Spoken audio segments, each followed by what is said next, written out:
Hi guys, नमस्कार, जय हिंद। और आप सभी का स्टडी विद दो में बहुत बहुत स्वागत है। आप लोगों को पता था कल एक नोटिफिकेशन आई थी यूपीपी को रिलेट करा के, और उसको मैंने तुरंत आपको बताया था जैसे ही ये वायरल हुई थी। तुरंत जस्ट उसके 2-3 मिनट में मैंने इस पर एक वीडियो बनाई थी, और एक चीज़ आपको साफ साफ उसमें बोला था कि ये न्यूज़ सत्य नहीं होगी, खासकर एग्ज़ाम डेट को लेके। और बाकी वही चीज़ यूट्यूब पे भी चल रही है कि एग्ज़ाम डेट को लेके न्यूज़ सत्य नहीं है। वैकेंसी का कुछ भी हो सकता है, बट एग्ज़ाम डेट वो नहीं हो पाएगी जो 11 फरवरी वायरल हो रही है। और उसका कारण भी तुरंत मैंने बताया था कि आर ओ यारो का एग्ज़ाम है, मात्र 11 तारीख को ही है। और आर ओ यारो में भी बहुत अच्छे खासे फॉर्म है, 10 लाख के आसपास फॉर्म है। आर ओ यारो का पेपर एक ही दिन में है, और 10 लाख फॉर्म है। पीसीएस का एग्ज़ाम है, उसको ये लोग टैकल नहीं कर पाएंगे, हटा नहीं सकते किसी भी कीमत पे। पीसीएस अपने एग्ज़ाम को नहीं हटाएगा, किसी भी कीमत पे नहीं हटाएगा। वो अगर इसे एक डेट ले लेता है तो बाकी सब लोग पीछे हटेंगे, पीसीएस नहीं हटेगा। ठीक है। तो एक चीज़ क्लियर हो गई थी कि एग्ज़ाम जो है उस डेट पे नहीं होगी, और वही आज पूरा दिन ट्रोल हो रहा है कि हाँ एग्ज़ाम उस डेट पे नहीं होगा, एग्ज़ाम उस डेट पे नहीं होगा। लेकिन इस नोटिफिकेशन से एक चीज़ आप क्लियर समझ लीजिएगा कि एग्ज़ाम उस डेट पे हो ना हो, एग्ज़ाम जल्दी ज़रूर हो जाएगा। अब कुछ भी होगा, एग्ज़ाम जल्दी होगा। हम लोगों को तो पहले लग रहा था कि वैकेंसी ही इस साल में आना मुश्किल है, लेकिन अब सिचुएशन बहुत बदल गई। इसी साल में वैकेंसी आनी है, जो है वैकेंसी इसी साल में आनी है। ठीक है, सबसे पहली चीज़ तो कि वैकेंसी इस साल में आ जाएगी। और उस नोटिफिकेशन से जो सभी ज़िलों को जो है ट्रोल इधर उधर किए गए हैं, उसमें क्या हुआ है, उससे एक चीज़ ये क्लियर हो रहा है कि एग्ज़ाम बहुत जल्दी होगा। एग्ज़ाम ये इनकी मंशा ये है कि अगर डेट मिल जाती है 11 को मिल जाएगी तो 11 को ही करा लेते, बट 11 को है नहीं। अब 11 के बाद इनको जब भी कोई डेट अगर मिलती है तो करा लेंगे। अब एक दो चीज़ें और है, एक दो सवाल जो है मन में बहुत अच्छे से वो है उठ रहे हैं, वो बहुत इंपॉर्टेंट सवाल है उस नोटिफिकेशन में। सबसे इम्पॉर्टेंट सवाल ये है कि एग्ज़ाम, देखिए एग्ज़ाम डेट तो वो नहीं हो पाएगी, इसलिए एग्ज़ाम डेट तो असत्य हो जाएगी 100%। एक चीज़ तो आप मान लीजिएगा किसी कीमत पे। और एक दो चीज़ें हैं कि 25 लाख फॉर्म ये इन्होंने एक्सपेक्टेशन रखी है कि 25 लाख फॉर्म होंगे। इसका मतलब ये है कि एज रिलैक्सेशन जो ये वाला मामला है, ये इनके माइंड में बहुत कम दिख रहा है। एज रिलैक्सेशन नहीं दिख रहा है इनके दिमाग में, क्योंकि पीछे 22 लाख फॉर्म आ चुके हैं, तो इस बार 25 लाख फॉर्म आएंगे। एज रिलैक्सेशन का ज़्यादा हमको नहीं दिख रहा है कि एज रिलैक्सेशन होगा। सबसे पहली चीज़ तो ये ख़त्म होने के चांसेस ज़्यादा दिख रहे हैं। धरना वरना हो जाए, दे दें तो अलग की चीज़ है, सबसे पहली चीज़ है।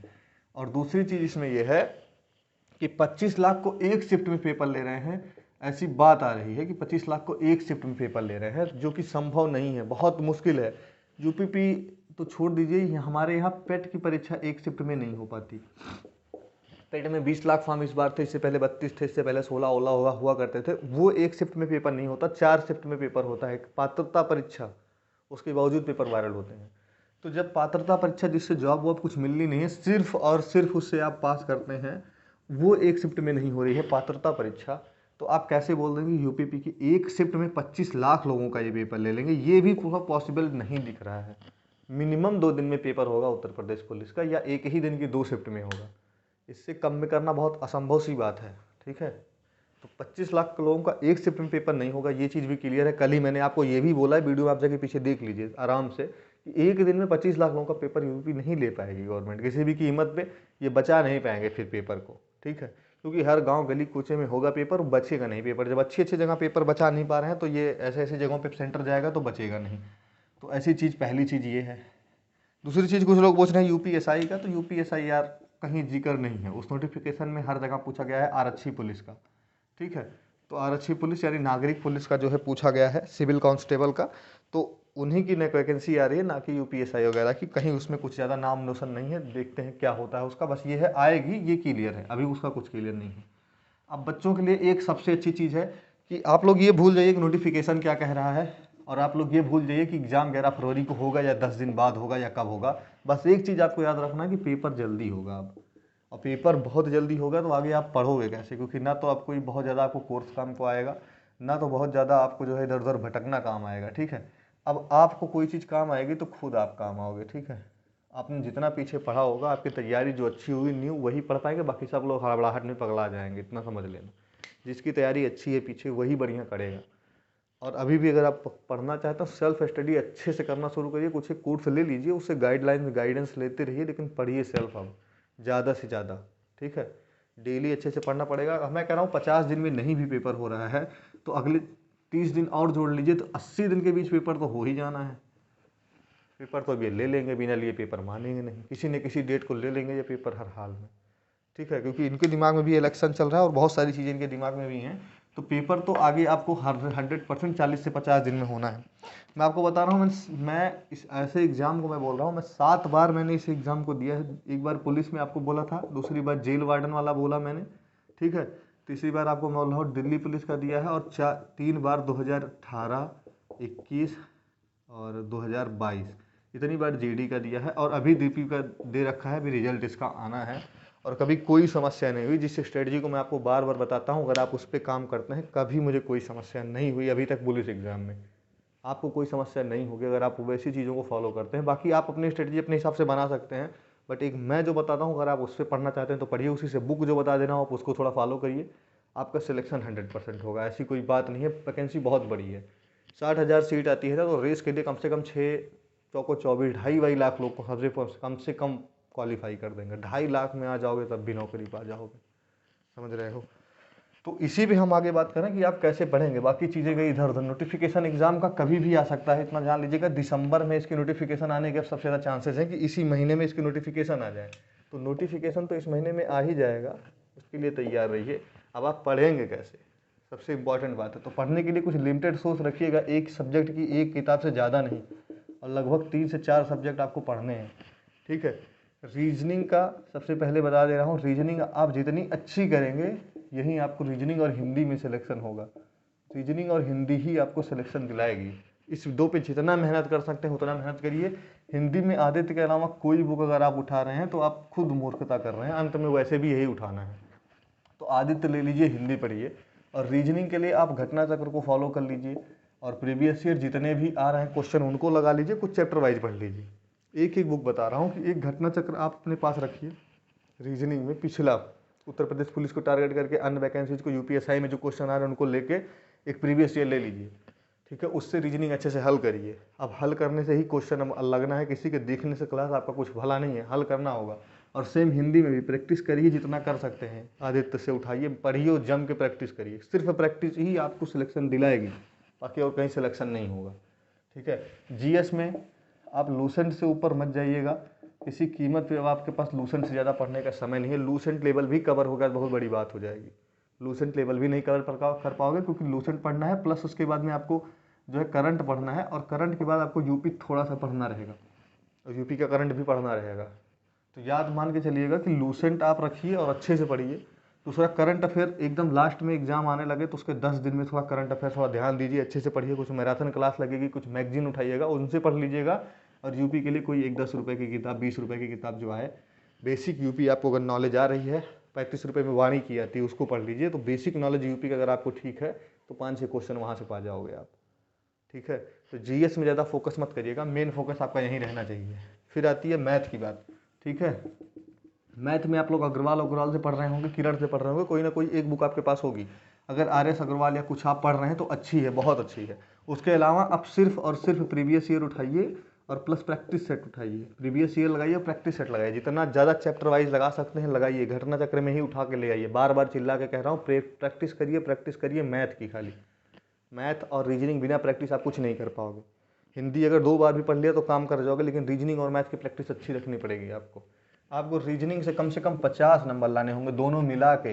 रीजनिंग मैथ में भी यहाँ आती है ना, तो यहाँ से और नॉर्मल रीजनिंग जो नॉन वर्बल में आती है उससे दोनों मिला के 50 नंबर यहाँ से स्कोर करोगे। 20 क्वेश्चन कम से कम मैथ के आपको मिलेंगे, 20 के आसपास, इससे ज़्यादा नहीं आते। 20 में 15 कर लीजिए। हिंदी में अगर 37 क्वेश्चन आते हैं, हिंदी के कम से कम 30 करिए, क्योंकि कंपटीशन बहुत है। यूपी है जहाँ कंपटीशन आपको सबको पता है, 25 लाख फॉर्म अगर भर रहे हैं तो बिना कंपटीशन के तो हो नहीं रहा है सर।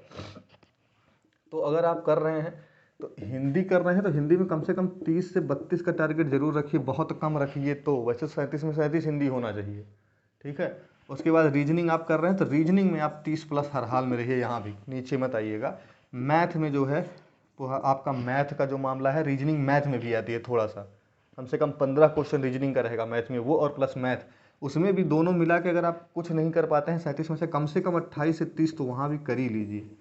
तब आता है आपका जीएस का मामला, और जीएस में अगर कुछ नहीं कर पाते 15-20 भी कर देंगे तो आपका सिलेक्शन हो जाएगा, किसी भी कैटेगरी में आप हों। अगर आपके जीएस इतनी भी है कि 20 क्वेश्चन तक जीएस में कर लें, 15 से 20 कर लें 37 में, तो आपका सिलेक्शन हो जाना है।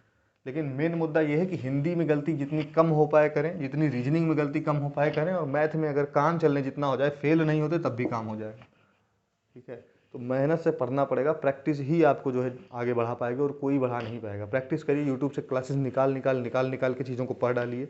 एक एक बार हर एक चैप्टर को रिवाइज कर लीजिए। जैसे आपको मान लीजिए मैथ पढ़ना है, यूट्यूब पे डालिए एवरेज, ठीक है, औसत को निकाल के थोड़ा सा पढ़ लिया, परसेंटेज को निकाला, 2 दिन में पढ़ लिया। जैसे एक दिन आपने निकाला यूट्यूब से एवरेज पढ़ लिया, औसत, दूसरे दिन निकाल लिया परसेंटेज पढ़ लिया, तीसरे दिन चौथे दिन या थोड़ा गैप लेके आराम से आप लोग सिंपल इंटरेस्ट पढ़ लीजिए, ठीक है, साधारण ब्याज। अगले दिन पढ़ लीजिए कंपाउंड इंटरेस्ट, उसके अगले दिन पढ़ लीजिए work and time and distance. ऐसे ऐसे निकाल के यूट्यूब से छोटी छोटी क्लासेस में आप बेसिक अच्छी रखिए। बेसिक वहाँ ही आना है, बेसिक से ऊपर नहीं आना है। मेहनत से पढ़ेंगे, अगर थोड़ा भी एको बार पढ़े होंगे तो बहुत अच्छा सिलेक्शन होगा। कोई बहुत बड़ी चीज़ नहीं है यूपीपी की भर्ती, ठीक है, नॉर्मल से में हो जाना है। थोड़ा मेहनत करिएगा, और कोई एक बैच ले लेंगे 400-500 रुपये में कोई लॉन्च करिए, आप बैच लीजिए 50-60 दिन का टारगेट, उस पर थोड़ा टारगेटेड रहिए, उनको देखते रहिए, अपना खुद से पढ़ते रहिए, स्ट्रेटजी उनसे देखिए, थोड़ा समझिए, बाकी चीज़ों की रफ्तार अपने हिसाब से तय करिए। उनके हिसाब से रफ्तार करेंगे वो तो अपना सिलेबस कंप्लीट करके चल देंगे। अपने हिसाब से अपने चीज़ों को जो है, अपनी मजबूती को अपने उसको समझ लीजिए कि हाँ मेरा मैथ्स मजबूत है तो मुझे मैथ थोड़ा अच्छे से कर लेना है। रीजनिंग अच्छी पढ़ रही है, रीजनिंग कर लेना। लड़कियों में जीएस वगैरह थोड़ा ठीक है तो वहाँ से थोड़ा बूस्ट करेंगी, हिंदी से वो लोग बूस्ट करेंगे। तो जो आपकी वीक है उसको थोड़ा सा नॉर्मल करके कि हाँ पास हो जाना है, जो चीज़ अच्छी है उसको और अच्छा थोड़ा करके सिलेक्शन ले लेना है। ठीक है, तो अगर आप लोग अपने हिसाब से चलेंगे, जो आपको बता रहा हूँ कि लूसेंट ले लीजिए, आदित्य की बुक ले लीजिए, एक तो घटना चक्र में आप प्रैक्टिस ईयर पिछला उठा लाइए जिसमें एसआई का मिक्स हो, ठीक है, उठा लाइए, उससे रीजनिंग और मैथ लगाइए, और प्रैक्टिस जितनी ज़्यादा हो सकते हैं उसी की बार बार करिए। और यूट्यूब से ही चैप्टर वाइज निकाल के, हाँ हिंदी में भी चैप्टर वाइज आप पढ़ सकते हैं, वर्णमाला पढ़ लिया आपने, ठीक है, बाकी चीज़ें पढ़ लिया, कैसे क्या है सब कुछ पढ़ के अच्छे से रखिए, ठीक है, वहीं से सिलेक्शन होना है, बाकी और कहीं से सिलेक्शन नहीं होगा। थोड़ा भी मेहनत करेंगे तो सिलेक्शन हो जाएगा। ठीक है, 7-8 बार मैंने पेपर दिया, मुझे कहीं कोई समस्या नहीं हुई, क्योंकि मैथ रीजनिंग यहाँ अगर आप अच्छी रखते हैं और हिंदी थोड़ा अच्छी हो गई तो सिलेक्शन हो जाएगा। जीएस कुछ भी हो, हिंदी अच्छी हो, मैथ रीजनिंग थोड़ा थोड़ा काम चल जाए, कम से कम फेल होने से बच जाओ तो सिलेक्शन हो जाता है। पुलिस में 80-80, 82-82 नंबर पे क्वेश्चन पे सिलेक्शन हो रहे थे, तो आराम से हो जाओगे सिलेक्शन, बहुत आराम से हो जाएगा। धैर्य रखिए, मेहनत से पढ़िए, बहुत ज़्यादा समय है, आराम से सिलेक्शन हो जाएगा। बाकी कोई भी न्यूज़ निकल के आती है आपको ज़रूर बताई जाएगी। और एक चीज़ सत्य है कि एग्ज़ाम 11 फरवरी को नहीं हो पाएगा। बाकी किस डेट पे जाएगा ये नहीं बताया जा सकता, बट 11 फरवरी को नहीं होगा, आपको बार बार बता रहा हूँ, क्योंकि कारण भी बता दिया, एग्ज़ाम भी लगे हैं। और अभी नोटिफिकेशन आएगा तो 15-20 दिन तो फॉर्म बोला गया है कि 15 दिन कम से कम दिया जाएगा फॉर्म भरने को। तो 1 जनवरी को भी आएगा तो 15 जनवरी तक फॉर्म भरा जाएगा। ठीक है, फॉर्म आपका, बस तैयार रहिए, फॉर्म तो कभी भी आ सकता है आपका। बस आपकी एक चीज़ अच्छी में अच्छाई यही है कि 60,000 भर्ती आ रही है, तो थोड़ा पद ज़्यादा है तो थोड़ा स्ट्रेस थोड़ा कम रहेगा, आपको सिलेक्शन होने के चांसेस ज़्यादा रहेंगे। बाकी देख लीजिए, कोई भी न्यूज़ आती है तो आपको दे दी जाएगी। और मेहनत से पढ़िए, आपका सिलेक्शन हो जाए इसी कामना के साथ अभी हट रहे हैं। कोई भी न्यूज़ आती है तो आपको ज़रूर बताई जाएगी। धन्यवाद देखने के लिए।